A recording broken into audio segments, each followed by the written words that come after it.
Hello, and welcome to this episode of Celebrate Brave. I have got a very exciting first. I am welcoming Caroline Santinelli, a client, and also the first client I've ever had who built her Brave to then open up her own business. So exciting. Oh my gosh. Caroline is also a former educator. She is a rock climber. She is a world traveler, passionate about so many different things. And Caroline, I'm so excited to welcome and share your story with everyone. Thank you so much. I'm so excited to be here.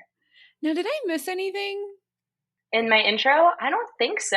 I can elaborate, but I think you captured it really well. Oh my gosh, I'm excited. So tell us all the business that you started. Let's just start there, because I've never had a client who's like, you know what? I built my Brave and I thought I was going to do this, but I'm actually going to go over here and do all this amazing stuff. So what are you doing now? Yeah, so I am now running a professional grant writing services consulting firm, a little boutique firm. And it's got a name and everything. It's called Terra Prosody Consulting. You can find it on LinkedIn. That's the only place so far that you can find it. And essentially what I do is I leverage grant funding strategies for a couple of different types of clients, mostly environmental nonprofits, but also climate tech enterprises. And I do this by creating a funding strategy that helps them limit sort of the guesswork of what types of grants to go after and their chances of winning those. And I put that together for them. And then if we like working together, I write those grants for them. On the for-profit side, it's a little different, but that's sort of the gist of it.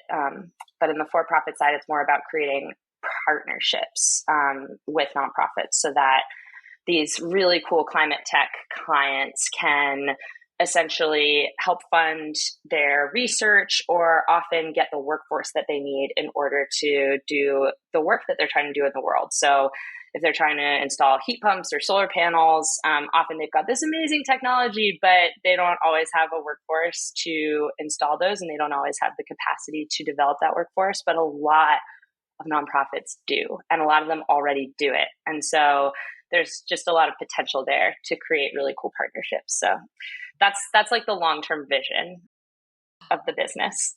I am blown away. Thank you. Oh my gosh, that is amazing. And part of my response to that, and I don't want to like crash or spoil or anything your Brave story. So is your Brave story that you were planning on sharing around this? It's funny. It's related to this. I think the story I was going to share is the lesson I had to learn in order to get to this place. I would not be here if it wasn't for that story, but they're slightly different. Okay, well, let's tell that. And then it's definitely going to loop back.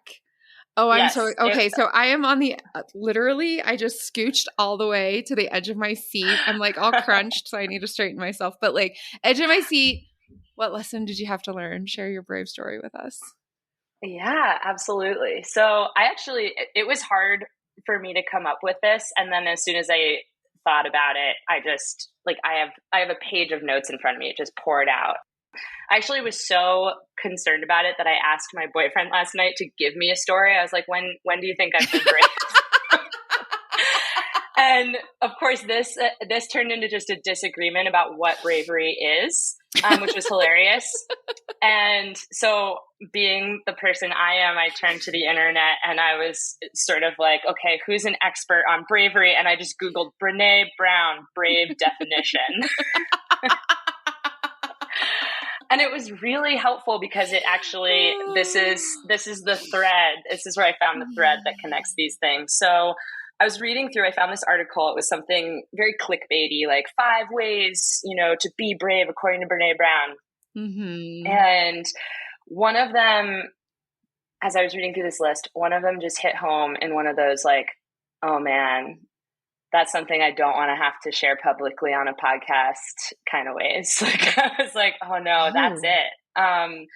And it was this one of these on the list was belong to yourself first, which yes, at first I was like, uh-oh, like I just read it and was like, oh no. And what I loved about what it continued on in this article is it talks about, it's not about like choosing yourself and being selfish. It's not about doing more self-care. It's really this idea of stop trying to fit in, stop living in this way where you're worried about what everybody else thinks, and just choose to be yourself and to lean into those things that make you you. And often I think what's so hard is usually there's conflicting things, at least for me, there are conflicting things that make me me. And so that's just been the crux of so much of this journey. And I also was reading it and I was like, oh my gosh, if you asked me to sum up 98% of our coaching sessions, those 4 words, I feel would capture everything. Just like every session with you, Nicole, is like, it just comes back to that. So oh my I knew I had to gosh. start it there. Yes, Okay, I completely agree with you, Caroline. And I actually really like that. She said that for a couple of years, Brene Brown did, like belong to yourself first. The reason that I quote Untamed and Glennon Doyle is disappoint other people, never yourself. Right. And the goal and the story that she shares around that is she has 3 kids. The oldest one wanted another one of them to join a specific group, and the other child didn't want to. And her parenting to the child was disappoint your brother, don't disappoint yourself. And people tend to understand that and be able to bring that into their lived experience. They can think of a concrete example of something going on in their life where they are disappointing themselves or they're not willing to disappoint other people.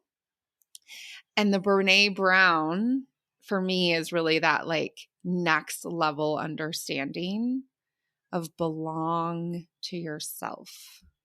Yeah. Yes. Yeah. Oh, yes. And that was the main thread of our coaching for sure. So the main thread.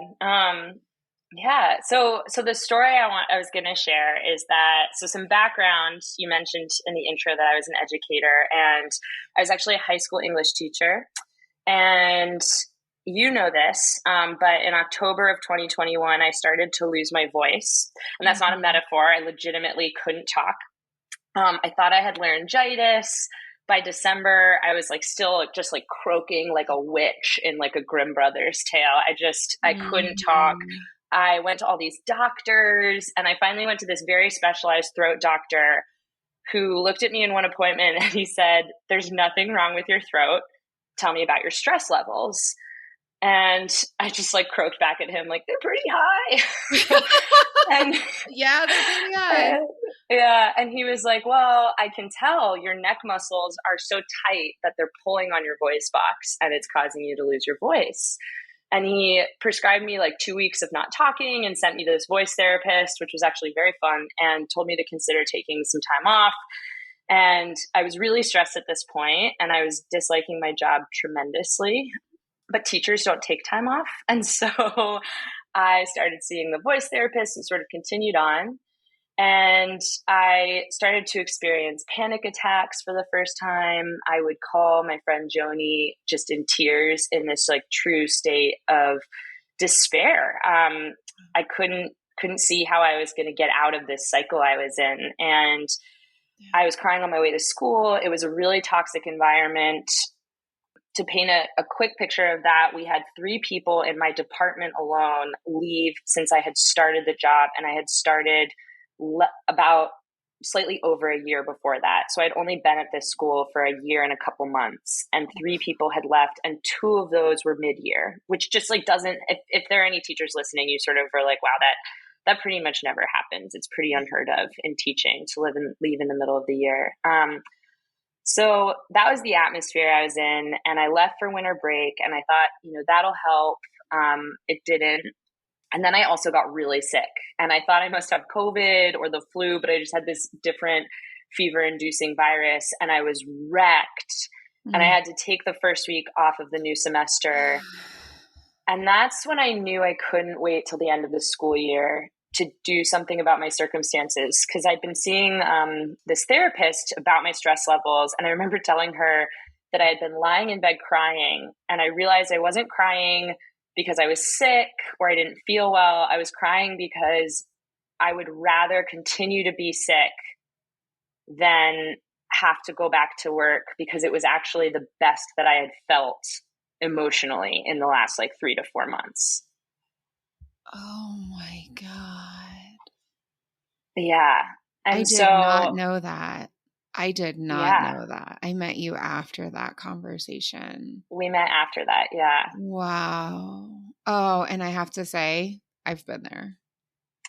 Yeah. It's Yeah. so many people have. And that's one of the reasons I wanted to share this story is I think, so what came next was, I'd been suffering from stress induced insomnia. I'd been sleeping for about 4 hours for like the last pretty much 3 to 4 months.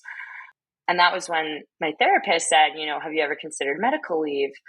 And when she first proposed this, I was like, oh, hell no. People who need that are not like me. I'm way more resilient than that. I did like all of the not vulnerable stuff you're not supposed to do.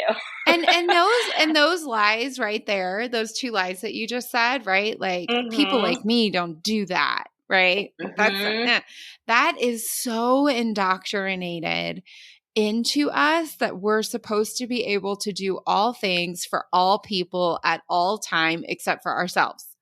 Because we are so trained to not belong to ourselves. Yes. It is so true. Yeah. Especially, I think everybody struggles with this. And I think that especially women, especially teachers, there are some people who are in service jobs, I think I see really struggling with it, but I think everybody really does. Everybody. Yeah. Wow. So it's funny because about 2 days later after that convo, I started to feel better, like my flu COVID virus thing was going away. But then I also started to get all this nerve pain up and down my arms. They were like fiery and tingly, and I thought it was a weird climbing injury. And so I went to the doctor, and her first question, I told her what's wrong. She didn't take out any instruments. She just looks at me and she goes, "Tell me about your stress levels." And I was like, they're high. Oh my God. The universe is like, so we'll just keep knocking. Yeah, we'll just keep knocking. Oh, exactly. man. It's like, we're going to hit you over the head with this lesson again. So she said to me, have you considered medical leave? And I still had the gall to look at this medical professional and be like, oh no, I think this is a climbing injury. And she was very patient with me, and she was like, and she was like, well, what are the chances that you injured both of your arms at the exact same time in the exact same way with no clear mechanism of injury? And I was like, that's a really good point. and this is good for people to know. If you are struggling with somatic stress issues, that's like a good indicator. If you're like, not only is there no mechanism of injury, but also this is like weirdly, what's the word I'm looking for? Not parallel, symmetrical, right? Like there's a weird symmetry. Like there's a very small chance that you manage to injure both sides of your body in the exact same way at the exact same time. And that was something she taught me. Yeah. The same with headaches, the same with digestional issues, right? The same with pressure in your shoulders or potentially in your lower back. A lot of people think it's just because they're getting older. And I will tell you that sure, yeah, we are getting older. I mean, I'm turning 42 very soon. By the time this is out, I will be strongly 42. And yes, our bodies change, but a lot of that, especially reduced sleep, is all stress. Yeah. And so I had 2 days until I had to go back to work. And because I was, finally feeling better. I'd only taken, a week, I think, because I had really been wrecked with this sickness. And I emailed my therapist when I got home from that doctor's appointment, and I said, okay, I'll think about the leave. Can we talk? And I ended up taking 6 weeks off. And I realized that as soon as I signed this paperwork and called the doctor, because you have to sort of coordinate with a couple of different doctors and your HR department. And I will say, one, it was not that difficult. Like, if people are considering it, the paperwork is paperwork, but it's not too difficult if you've got an HR professional to help you out. But yeah, the second I did it, I was like, wow, I've been wanting to do this. And that was the second I was like, oh, wow, this is what it means to belong to yourself first. Because the thing that had been scaring me was not, oh, I don't need that. It was, oh, what's everybody else going to think? And that was hard. And honestly, and some of my assumptions were wrong and some were right. And that was also hard. I was really nervous to tell my family. My friends were like, you have to tell them. And I was like, I don't know, like maybe I can go 6 weeks and just like, they won't notice. And they were like, no, you have to tell your parents. And I told my parents and they were so great about it and so supportive. But then I told a couple friends who I thought would be really supportive, and they were the ones who were pretty judgmental at first. And one of them was judgmental in exactly the way that I was afraid of, which is, she had said to me, like, don't people who need that also need to be hospitalized? And I was like, well, 3 medical professionals told me to do it, and none of them mentioned the hospital. So I feel pretty good about the decision, but that is the stigma I was carrying around. It's the stigma a lot of people carry around. And and in order to do it, I just had to put all that aside. And I also had to, and it wasn't one of those, I had to put all that aside and it turned out to be great. It was like, I had to put all that aside and I had to face the fact that yes, it is true. Some people are going to be disappointed. Some people are going to be judgmental, and you have to just feel confident about the choice you made. Yeah. So that's the brave story. And then that was the moment that I realized that was a practice I needed to lean into. And, there are a lot of dots I could connect, but that's really kind of what led me here to starting my own little boutique firm. Your own business. That's amazing. Yeah. And it's so funny because I've had a number of conversations recently about board of advisors and getting pushback, and the Gloria Steinem quote just keeps coming up as any woman who chooses to behave like a full human being should be warned that the armies of the status quo will treat her as something of a dirty joke. That's their natural and first weapon. She will need her sisterhood. And the truth is, so many of us are walking around with these stories from, Andrew Carnegie. A man who's not hospitalized is a man who can work. Right? Ford, very similar. The value of a man is shown by the value of his output. Right? Then we have Reagan, right? And the whole people taking advantage of the system, right? That didn't start until the late 70s, everyone. Before that wasn't really part of the process. Oh, yeah. I mean, if you want to understand so many of our issues today, go back to 1977 and just study that year. Just everything about it. Yeah. The politics, the culture, your mind is blown.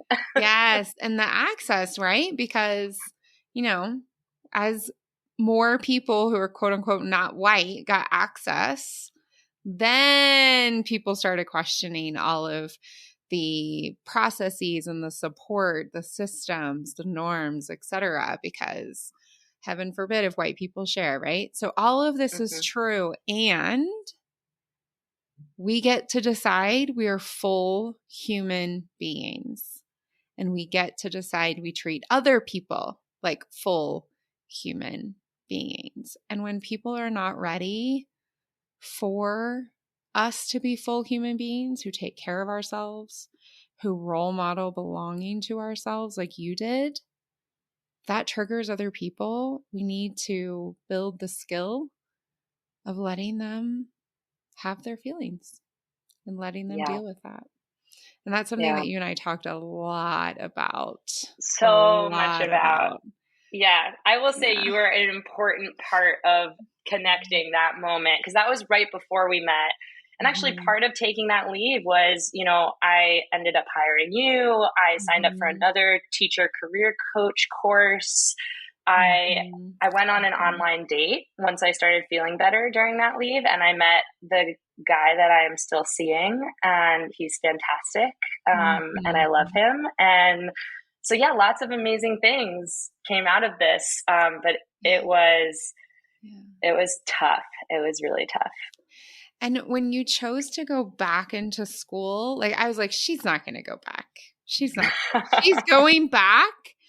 And then you shared with me that there was this just obscene rule. Okay. This is not Caroline's opinion. This is Nicole's opinion. And I stand by it. Like, I will die on this hill. And because of our relationship, I've actually shifted how I talk to my kids' teachers. Like, I literally tell them, I do not need an instant response. This is something for the future. I'd like to talk to you about this. How is the next 3 weeks? Right? Because Caroline had a 24-hour email policy forced upon her. So yeah, just real quick, let's talk about this. Imagine yourself as a teenager with all of your stupidity, emotions, nonsense. And now you know that the adults who are educating you past your ignorance and your stupidity as you're navigating your emotions, you know that they're required to answer any and all emails within 24 hours. Imagine yourself as a teenager. Imagine. Now imagine, and this is what I was like, I had to talk to my coach about this situation.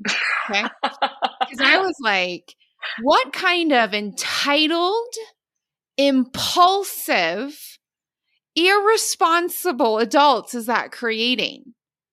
Some things that we send into the world do not deserve a response as adults.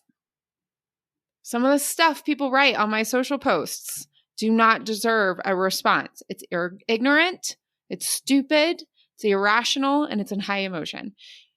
What? Like, I don't know if you know how powerful that question was for me, but on another podcast episode with Jenny, a client who didn't have a window in her office for like a decade, I'm still angry about that.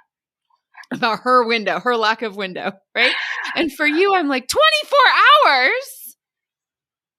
I ran massive projects and I never heard of that nonsense. What?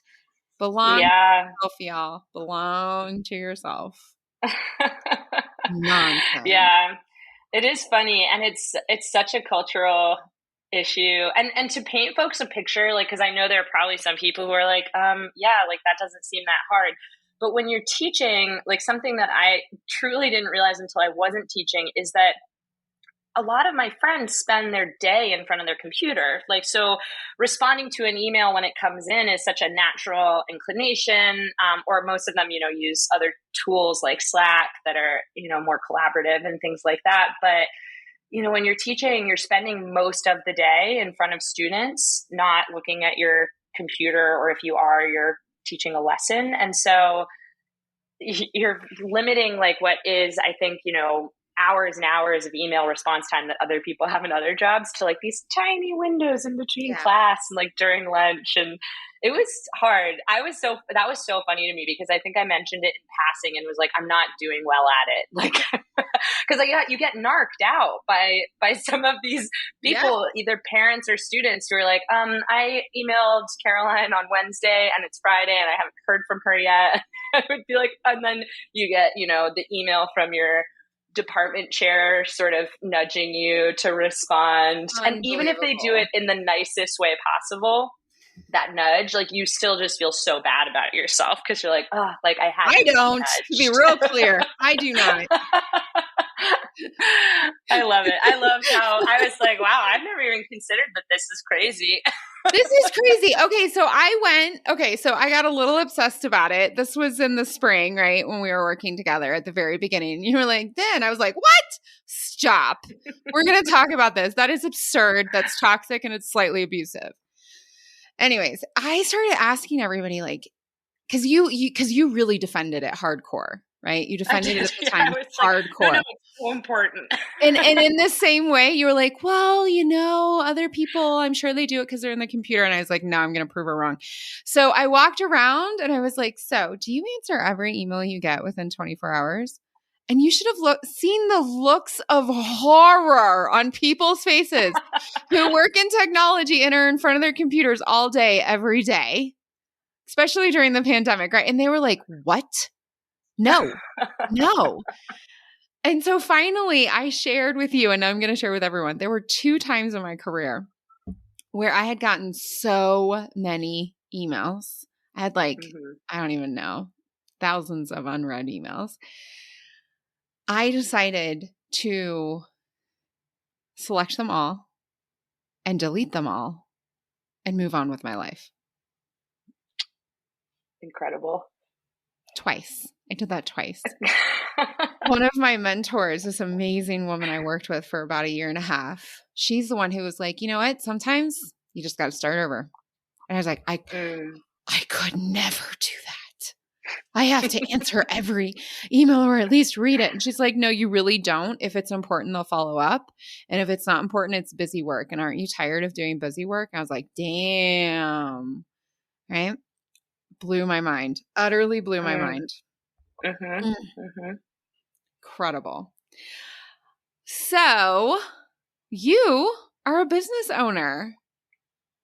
I am. Yeah. Well, technically right now I sole proprietor. I have some outlined goals for that. If I hit in the next 3 months, I will become an LLC. So I'm trying to, one of the models, if anyone out there is trying to do this, that I learned from a new mentor of mine, is to make the amount that it's going to cost you to start the LLC first, and then use that.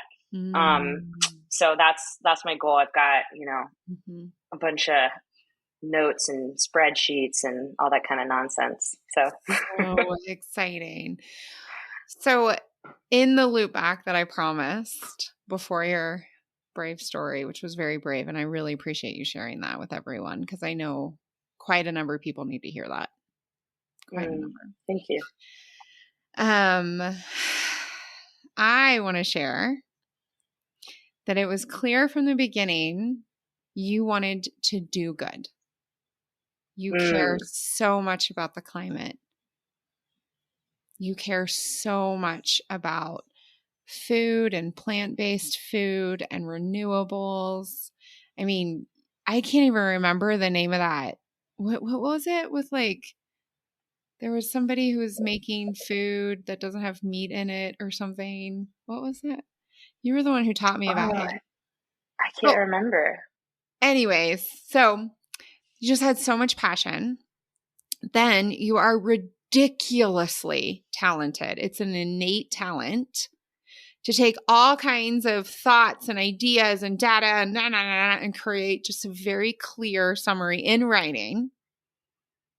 So at the time, you're like, yes, it has no value. It's easy for me. It's easy for me, therefore it has no value. It's too easy. Doesn't everyone do this? What do you mean it takes other people weeks to write an article? I sat down in the last half hour and pounded this out and everyone likes it. It must be shit. Oh, right? Yeah. And as you stepped, and I remember being like, what are you talking about? If you're amazing at it, that means you're amazing at it, right? You can literally sell that. I think I even said that to you, even though I had no idea you would go and found your own business. But I was like, you could sell that like that. You're selling that. Why not just sell that, right? And then you got into that farm school. Yep. Yeah, the Climate Farm School. Mm-hmm. So cool. You came back fire and flame and just this very grounded, earthy presence of oh yeah, I'm doing this. Mm-hmm. And then And then you allowed it all to come together. So now you're writing grants, which I know from my friends is considered a pain in the ass. It's so hard. There's all these resources and all these people, and you got to pull it into this story on time. Doing things that drive forward solutions for the climate and making good money. It's possible. It is. You told me it was, and I fought you every chance that I had. Yes, you did.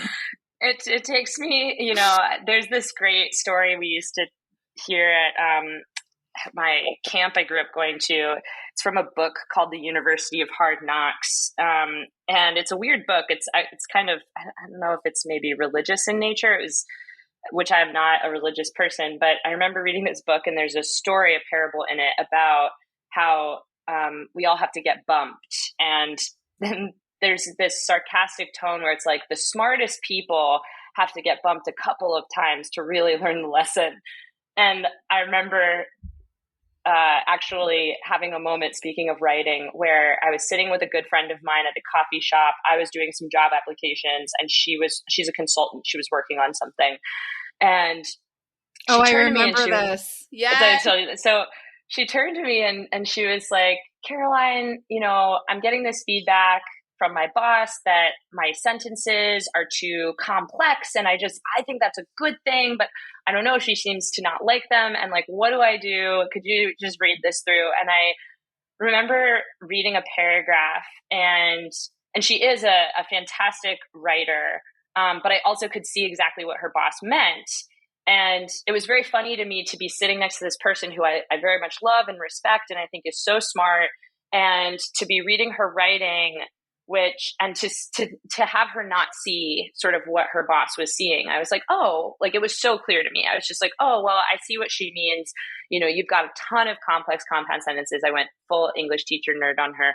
And I was like, you could really break this up, do some sentence variation, you know, keep the sentences that you really want to like pack a punch short and sticky right after a longer one. It'll add like a good cadence to the writing. Cause even this is like brief writing, right? But even brief writing can be creative in these ways. Like there's a reason that, you know, we hear things and things stick with us. You can make writing sound very musical, even if it's very technical. And she was like, oh, that's great. And we sort of workshopped it, and it sounded a lot better. And, you know, we moved on, and this story of bumps came into my head, because I was just like, oh, I was like, this is me. Like, I'm sitting here telling Nicole, like, no, that's not really a skill. And I was like, this was the lesson I needed, the final bump, to be like, Caroline, like, this is something that you're good at. And that even really smart people, it's just, they're smart in different ways. And yeah, I needed that moment. But yeah, I got to learn a lesson like at least 3 times before it sticks, unfortunately. Nah, you can choose to change that idea. Yeah. But like leaning into your innate talent, leaning into what comes natural.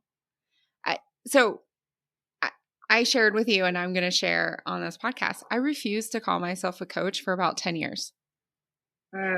People were only able to get to me over word of mouth. Right. And so one of the last male clients I had as part of my corporate career found out about me over someone who had been my manager. Then I had coached.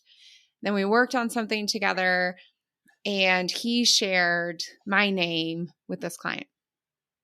And this guy says to me, he's like, I understand why you're leaving to start your own business. It's going to be coaching, right? And before I could even say like, no, it's going to be consulting and coaching and things like that, before I could even like respond to him, he's like, because I've worked with the supposed best, but they don't listen. They don't see the pattern. I've had so many coaches. You didn't even call yourself a coach. It's never been this concrete.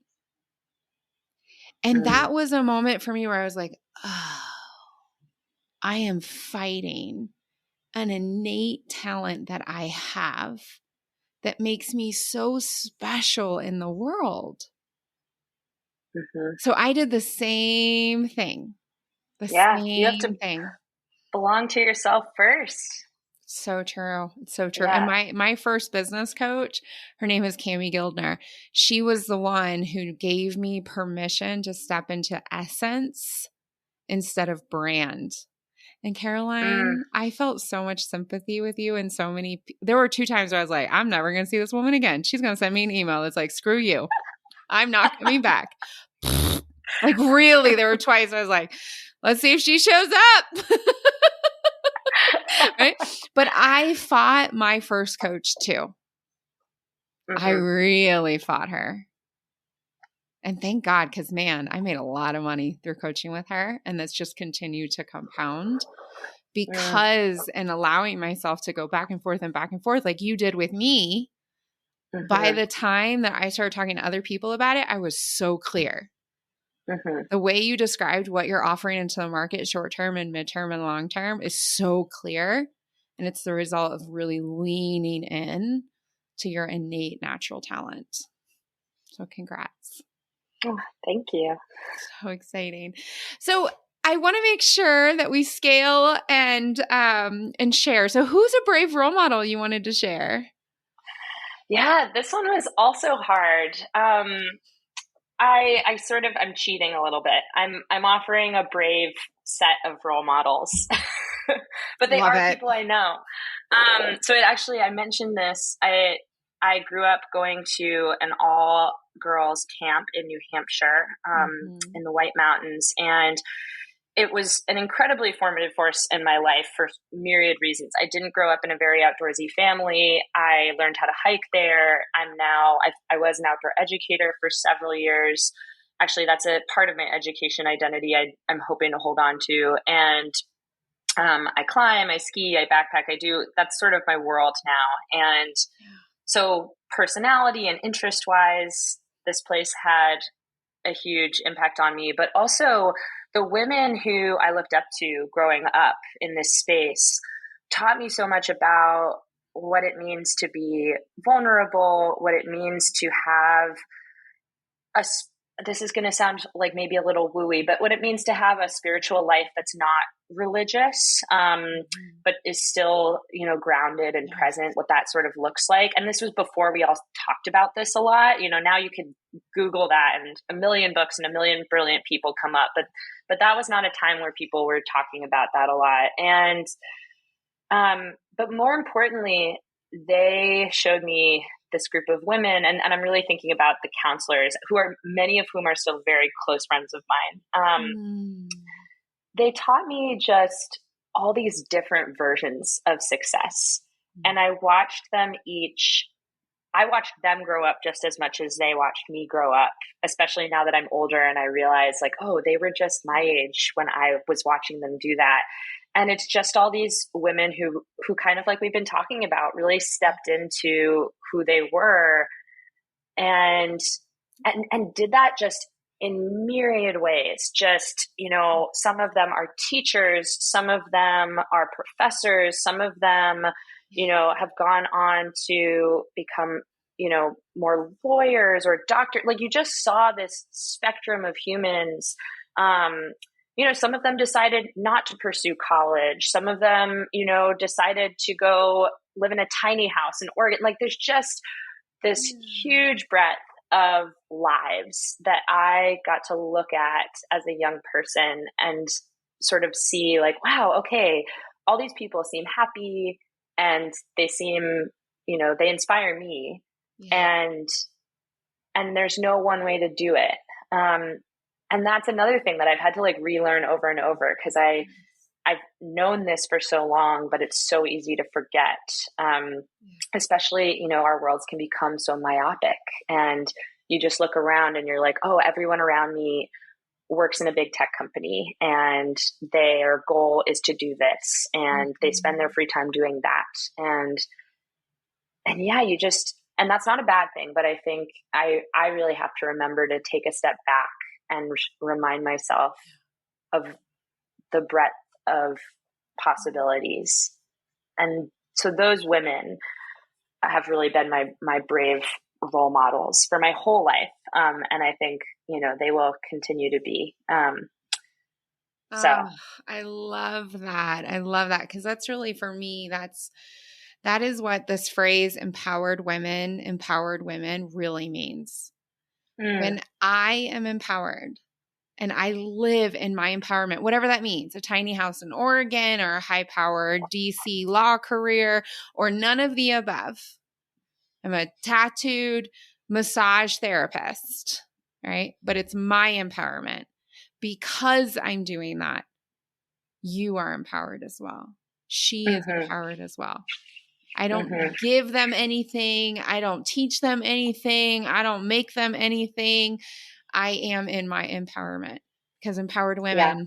That is so beautiful. Thank you. So we talked a lot about how coaching helped you, but is there anything that we didn't touch on that you wanted to share with others? Ooh. Oh my gosh. Yeah. How much time do we have? That's always my answer. I'm like, every part of my life that I love or used to love. Coaching. Yeah. Yeah. I mean, I think like the way I would maybe I've said this in many words, but the way I would maybe succinctly sum it up is that, working with you and coaching gave me the perspective on my life that I really lacked and desperately needed. And I think I had fallen into sort of what I just expressed, this idea of, I had these kind of myopic lenses in my personal world and in my professional world. And I needed to be reminded that those were not the only ways of seeing my career or really my life. In my personal world, it's a lot of people my age who have a lot of opinions on the professional world and not as much experience. I'm 30, so, we have a good amount of experience, but really it's your 20s. And I find that, we write, and I'm guilty of this as well. We write all of these unspoken rules for ourselves and each other. And what they really are is they're actually more judgments disguised as rules. And then we.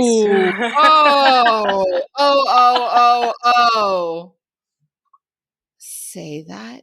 What? We create these. Girl, the hair on my neck is standing up. Truth has been spoken. Can you say that again? Yeah. So after a lot of reflection with you, I see these as more of judgments disguised as rules. Yeah. Oh. And then we sort of package that. I needed to hear that as some hard-earned wisdom. I coach the best frickin' women. I coach the best women. Y'all, mic drop, goosebumps, hair on the back of the neck. That is right. We have created all these rules, but they're not rules. They're judgments. Yeah. I mean, and some of them are helpful, right? I think like we always think of judgment as a word with connotations that are negative. And sometimes these can be good things, right? But I think the thing I have to remind myself is to do the work of identifying what are the good ones, like what are the ones that are helping me grow and helping the world be a better place and helping me engage with people better. And what are the ones that are just, getting in the way. Yes. And for each of us as individuals, because a rule or a judgment that serves me may not be serving my son or my husband or you or my daughter or your partner or right. And the other way, something that may be harming me and holding me back, may be the thing that gives someone else wings to fly to who they truly want to be. Yeah. Woof. All right. I mean, Nicole, you're the one who really taught me this. I love how excited you are, but this came from you. Because essentially, like, I was sitting there, I think that there's this quote I love. It's a Marcus Aurelius quote, and he says, "What's standing in the way becomes the way." And that I was so leaning into what was standing in the way. And I was listening to all of my friends, and you were the one who was like, they have like 10 years of professional experience. Like, sure, that counts for something, but stop taking that as the only way of looking at this process and the world. And that like really opened up a lot for me. It took me a while to get on board, but once I did, I think just things became a lot easier. Because again, I think it's not about just disregarding everybody's rules. No. But it was sort of saying, oh, okay, this is one person's sort of way of seeing this. So I love that, because we talked about that a lot. And I remember at one point I was like, so don't take this the wrong way, but your friends kind of suck in this moment. And you were like, what is wrong with her? But here's back to that, like, lean into your innate talent, because how you said that is a gift. That is a gift. Oh, Caroline, thank you so much. Yeah, thank you. So you were the one who helped me get here. And you have played such an active role in my career growth and my business growth, because coaching you has really made me very concretely, and I've never said this to you, so now you're hearing it for the first time ever, has really made me shift how I coach around Brave, and helped me remove limiting concepts I had in my head. So I am very grateful for having been your coach. It's a true honor. Oh, thank you. You're welcome. So we're going to have links to your business for sure. Yeah, absolutely. Right now it's just on LinkedIn. Growing slowly costs money to build a website. So I can hand you that LinkedIn link. And it's got all the information folks need to get in touch with me. So perfect. And I know multiple people who hit 6 figures in a service-based industry, and they had nothing. They had no web page. They had no fancy email. But what they did have is a beautiful passion and purpose and the skills to go along with it. So I'm already celebrating you. Oh, what a gift. Well, thank you so much. Thank you. All right. Until next week, everyone, brave it up. Go belong to yourselves. Bye.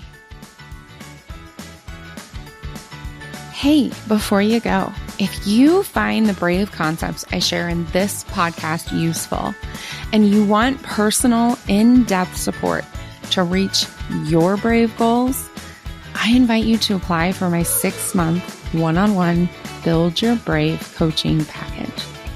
I coach you and I teach you everything you need to know to get clear, get going, and become your brave you. Imagine you and me together for 6 months, building your bravery so that no matter your goal, no matter where you're starting, we celebrate your results. You will stress less, you will work less, and you will earn a lot more. Go to tricksteinbach.com and schedule your consultation. Till next week, brave it up.